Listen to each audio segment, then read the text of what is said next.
Sugar, how you get so?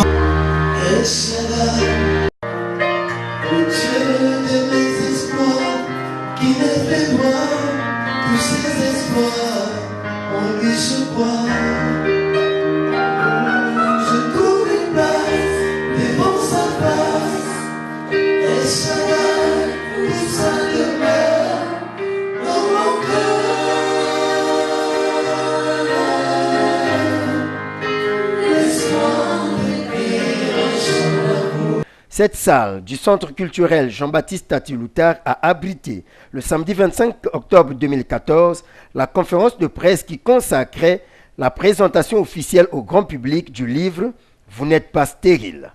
Livre à connotation chrétienne, œuvre d'un jeune Congolais, Karil Sisto Obondoko Elangui, né le 21 avril 1981 à Milan en Italie, président fondateur de l'association de soutien aux orphelins du Congo, ASOC en sigle. Devant les chevaliers de la plume et autres convives, des cantiques d'adoration à l'éternel Dieu ont été entonnés, ce qui annonçait d'ores et déjà que l'auteur est un fervent chrétien.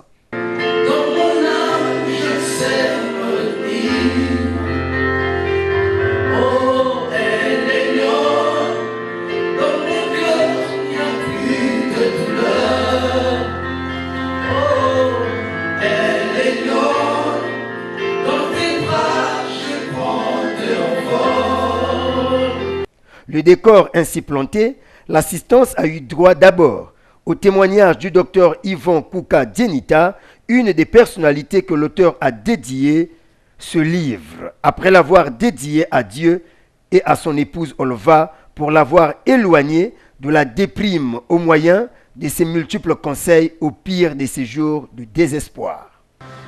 Ce deuxième récit témoignage, très poignant et instructif, sur les questions liées à la fécondité, selon la pensée de Dieu, est une vraie évangélisation qui est faite sur un sujet sensible et délicat. Communément rencontré dans la vie de nombreuses personnes, en proie à de nombreuses pressions, mais aussi à de nombreuses manipulations. L'auteur nous démontre que la solution est résolument dans la foi en Dieu, à travers les promesses faites par le sacrifice de Jésus-Christ, dans une vie de sainteté et de fidélité au sa parole. Car insistant conscient de la gravité et de la grandeur de la problématique dans nos sociétés, ne pouvait garder ce trésor qu'il a découvert pour lui tout seul. Alors, il a voulu le partager à travers ce nouveau livre. La rapidité de cette parution témoigne sa prise de conscience sur les difficultés de tous ceux qui souffrent de cette frustration. Mais aujourd'hui, Karil Sisto nous rassure de ne plus s'inquiéter. Car comme le titre du livre, vous n'êtes pas stérile. Après le docteur Dienita, ce médecin qui nous a rendu témoignage de la véracité de ce livre, Vous n'êtes pas stérile, en d'autres termes, de l'infertilité à la fécondité, l'homme pouvait alors, mais avec attention, écouter de vive voix les tenants et les aboutissants de ce témoignage époustouflant de guérison miracle de la stérilité masculine dont souffrait l'auteur. Karil Sisto Obondoko Elangui, aujourd'hui par la grâce de Dieu, père de 2 enfants, exaucé 2 ans et Nolan 9 mois.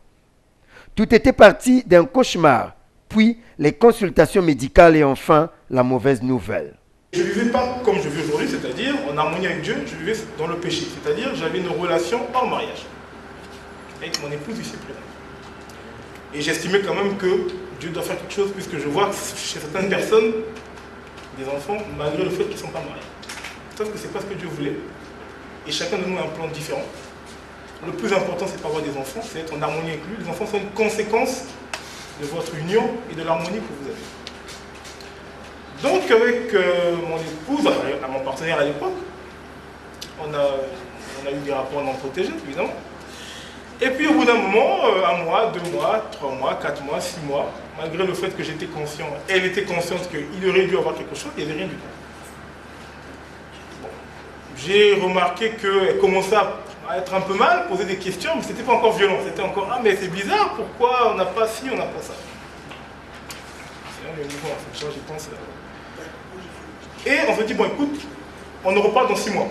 Et personnellement, c'est pourquoi il y a comme une voix qui me disait, ah mon gars, il y a un problème quand même quelque part. Mais bon, j'avais pas de preuves encore. Et donc, nous sommes allés voir un médecin, nous avons fait des examens dans un laboratoire de la place que je nommerai pas.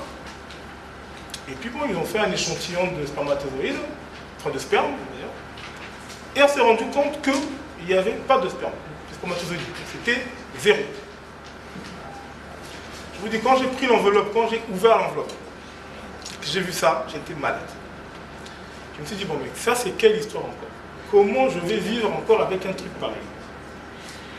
Et je me suis rapproché de mon frère, mais qui est quasiment comme mon père aujourd'hui, le docteur Kouka. J'ai dit, docteur, là, j'ai besoin d'aide.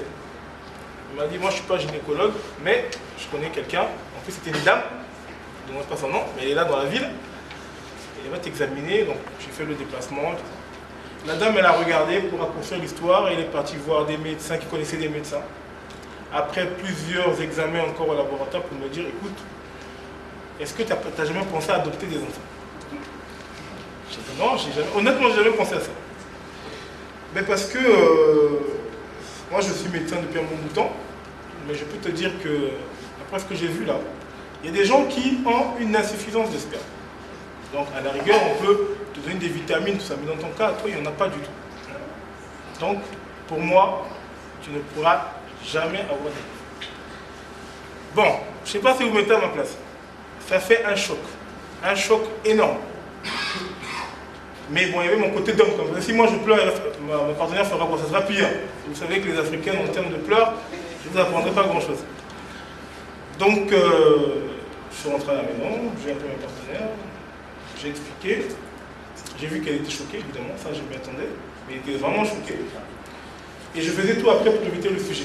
Et c'était très embarrassant. J'avais l'impression que ma stature d'homme qui travaillait, qui gagnait bien sa vie, en fait, était vraiment immorale. Tous ceux et toutes celles qui sont sous l'emprise de cette redoutable pathologie, une des causes du divorce et des accusations parfois gratuites de sorcellerie, une maladie honteuse, dans la compréhension de beaucoup d'entre nous, surtout en Afrique noire, peuvent trouver la vie dans ces lignes. Du séjour sud-africain à la recherche des enfants, même par voie de fécondation in vitro, en passant par le renouvellement de la confiance en Dieu, qui était le prix à payer pour prétendre contempler la gloire de Dieu, sans oublier que l'exaucement était impossible dans une vie de fornication, a renchéri l'auteur.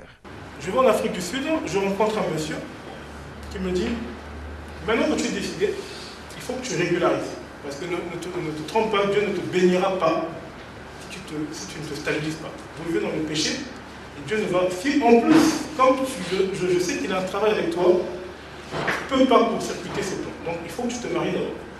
Donc je suis d'accord. On a pris le temps, on s'est mariés, comme ça. Le jour qu'on s'est mariés, pour d'autres circonstances, que j'expliquerai plus tard, dans un livre, beaucoup plus tard, le pasteur qui avait prié pour nous, qui avait béni notre mariage, c'était un pasteur que je n'avais pas rencontré, pour des circonstances assez compliquées. Donc j'étais convaincu qu'il ne connaissait pas ma vie, sauf s'il avait écouté certaines choses, mais la profondeur il ne peut pas connaître, puisqu'il n'y avait que moi et mon épouse connaissant cette histoire. Quand il priait pour nous, il a dit, à un moment donné, j'ai senti comme si c'était ressaisi. Il a dit, la stérilité s'est trompée d'adresse. Dès qu'il a dit ça, j'ai dit à ma femme, là, je suis convaincu que il se passe, je sais pas ce qui se passe, mais dans le ciel, là, il doit y avoir des cataclysmes pas possibles.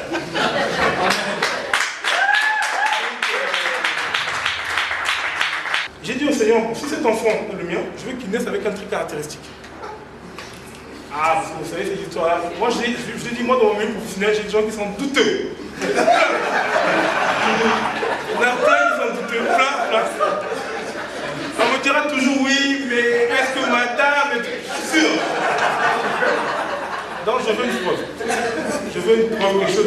Et c'est ton enfant, c'est quand il exaucé, d'abord il est né un jour de Pentecôte, le 28 mai 2012, et quand il est né, il avait la calvitie. Après, il n'avait pas de cheveux devant. Et quand j'ai vu, le médecin m'a dit, mais attends, monsieur, votre enfant est tout plus de vous. J'ai dit, bon, mais gloire à Dieu. Ça, c'était le premier. Son épouse Olva, qui a vécu avec lui ce calvaire, a rendu témoignage de cette dure épreuve.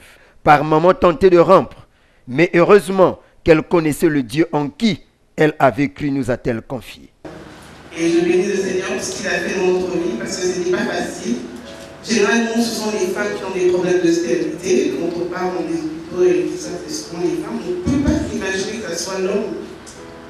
Mais bon, quand j'ai appris que c'était aujourd'hui mon époux, à l'époque, mon petit ami qui avait des problèmes, je me suis posé la question de savoir si c'était moi à la place. En fait, c'est ce qui m'a donné la force en fait, de l'accompagner. Je me suis dit, si c'était moi, est-ce que j'aurais aimé que l'homme avec qui je suis m'abandonne à cause de ça? Et c'est ce qui m'a donné la force. J'ai dit, si ce Dieu-là, il t'a guéri d'un cancer, je suis sûre qu'il va te guérir de la stérilité. Et j'ai cru en Dieu. J'ai marché avec lui. Aujourd'hui, ça fait plaisir d'en parler. Parmi les convives, le représentant du directeur départemental du livre à Pointe-Noire, qui dans son mot de circonstance a exhorté plutôt l'assistance à regarder à Dieu aux jours sombres de leur vie. Mesdames et messieurs, lorsqu'on traverse les moments de désespoir, la foi autorisée est celle de l'Éternel Dieu. L'homme est sauvé et sera guéri. L'Éternel est un merveilleux guérisseur. Tant qu'on vit, on a l'espoir. Puisque c'était une conférence de presse, les professionnels de l'information ont posé des questions pour plus de lumière autour de ce livre « Vous n'êtes pas stérile ». À monsieur, j'aimerais vous dire, pour vous poser la question suivante, une leucémie, une stérilité par la suite, c'était vous. Est-ce qu'on peut dire, quelque part, que vous êtes un homme hors pair, avec une foi comme celle d'Abraham? À partir de ce livre, enfin de cette histoire, dans mon couple, tout est bâti maintenant sur ça. Même si ça chancelle, il y a eu des moments où ça chancelle, on sait que dans la mesure où il a déjà fait, comme a dit David, l'Éternel qui m'a délivré de la part du loup de la griffe, il délivrera aussi de la main de sa fille. Donc nous on dit aujourd'hui, quelque chose qui va arriver, on sera capable de s'en sortir. Persuadé par la portée du témoignage vivant que véhicule ce livre de 102 pages, édité par la maison Oasis en France, l'assistance s'en est procurée comme des bouts de pain. Des témoignages. Sisto, courage encore pour ce que tu fais, mon frère. Ça me va droit au cœur. Tu sais que tu as toujours été un exemple pour moi. Et je vais continuer à me battre parce que je vois ce qu'il a fait déjà pour vous. Et je sais qu'il est encore capable de faire. Merci, que Dieu t'utilise davantage. Je pense que c'est ce que doit faire tout chrétien qui vit la gloire de Dieu, doit témoigner et aller plus loin que ça. Pourquoi pas, pour la gloire du Seigneur. Pour moi, écouter ce témoignage, c'est un encouragement, mais c'est vraiment pour hisser au plus haut niveau notre Seigneur. Et l'auteur, Karil Sisto Obondoko Elangi, a dédicacé chaque livre acheté sur place au prix promotionnel de 5 000 francs CFA et désormais dans les librairies de la place à 10 000 francs CFA. L'on retiendra du reste que pour sortir de la stérilité, l'auteur donne une piste à la limite de son expérience, sans en faire un dogme, à savoir apprendre à demander pardon à Dieu pour toutes les mauvaises confessions liées à la stérilité, ne plus vous considérer comme stérile, cesser de pratiquer ce que l'auteur a qualifié de syndrome de la date du prochain cycle, travailler pour Dieu et arrêter de pleurer, comprendre que cette stérilité n'est pas pour votre défaite, ni pour vous faire honte, mais pour la gloire de Dieu. Enfin, comprendre que Dieu n'est pas un instrument pour accomplir nos désirs, sans perdre de vue qu'il faut éviter le stress, car il influence dangereusement la fécondité. L'action de grâce du couple Obondoko Elangi, au Dieu qui a ôté leur opprobre, a clôturé cette conférence de presse de présentation du livre « Vous n'êtes pas stérile ».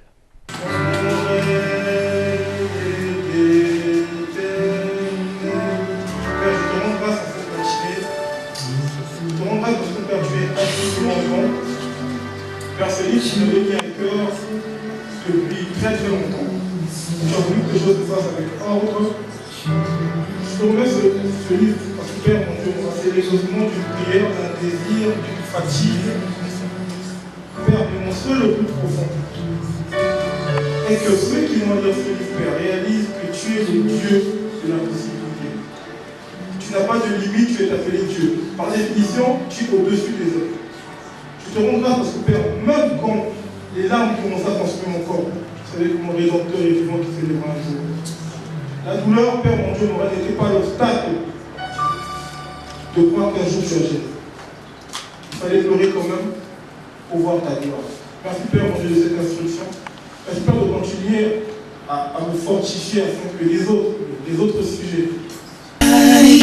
So fly, you got me lifted, you got me lifted, I'm lifted, shifted higher than the ceiling, and ooh, it's the ultimate feeling, you got me lifted, feeling so gifted, sugar, how you get so fly, sugar, sugar, how you get so fly, sugar, sugar, how you get so fly.